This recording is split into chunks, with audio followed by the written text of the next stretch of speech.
আজ আমি চলে এসেছি এমন একটা জায়গায় যে জায়গাটার নাম শুনলে তোমাদের চোখগুলো এমন বড় বড় হয়ে যাবে, কারণ এই জায়গাটা পুরো ইন্ডিয়ার মধ্যে কোথাও নেই। হ্যাঁ, আমি চলে এসেছি আজকে ইন্ডিয়ার বাইরে, জাপানে।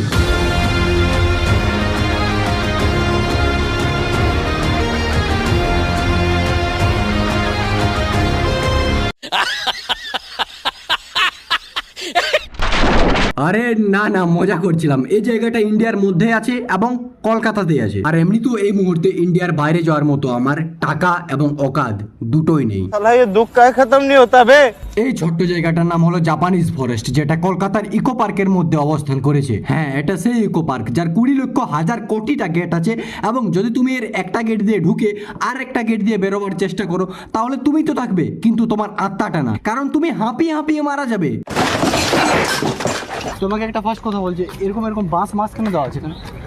বাঁশ দেওয়ার জন্য সবাইকে, বাঁশ দেওয়ার জন্য। জায়গাটার নাম জাপানিজ ফরেস্ট হলেও কেউ এটাকে রাশিয়া ভেবে রাশিয়ান খোঁজার জন্য ছুটোছুটি করছে, যেমন এই বাচ্চাটা।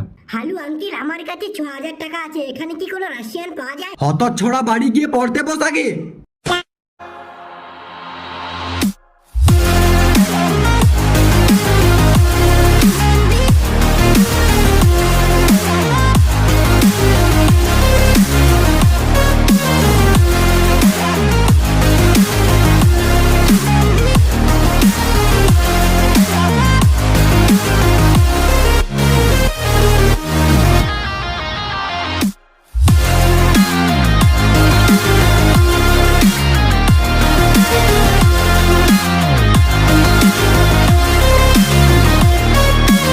কিছুক্ষণ পাগলের মতো হাঁটতে থাকার পর আমি এমন একটা জিনিস দেখতে পেলাম যেটা দেখে আমি বুঝতেই পারছিলাম না যে এটা আসলে কি। সেটা হলো এটা লাল লাল খাম্বার মতো কি দাঁড় করানো আছে সেটাই বুঝতে পারছি না। তবে লোকে বলছে নাকি যদি এটার মধ্য দিয়ে যদি আমরা যাই তাহলে আমাদের মধ্যে কিছু পজিটিভ এনার্জি এন্টার করবে।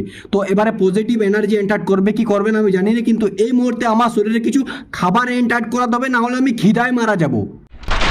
এরপর সমস্ত বাসগুলো খাম্বাগুলো পেরোবার পর আগেটাতে দেখতে পেলাম সেই বিশাল বড় বিল্ডিংটাকে, যেটা দেখে জাস্ট তোমার মনে হবে যে তুমি কোনো জাপানের কোনো একটা ছোট্ট শহরে চলে এসেছো। তুমি বুঝতে পারবে না যে তুমি কলকাতায় আছো। এই বিল্ডিংটাকে এমনভাবে সাজানো হয়েছে, এমনভাবে ডেকোরেট করা হয়েছে যে তুমি জাস্ট ভুলেই যাবে যে তুমি এসেছো কোথায়, জাপানে নাকি কলকাতায়। আচ্ছা, এই জিনিসটা জানি না সালা কি সবাই এভাবে টাচ করছিল, এই জন্য আমিও চলে এলাম। এ ভাই, তোর প্রবলেমটা কি বলবি? লোকটার সাথে পাঙ্গা নেওয়ার পর আমি একটু কষ্ট করে হেঁটে চলে এলাম বিল্ডিংটার আগেটাতে। ভাই বলে বোঝাতে পারছি না কি অসম লেভেলে লাগছিল এখান থেকে দেখতে।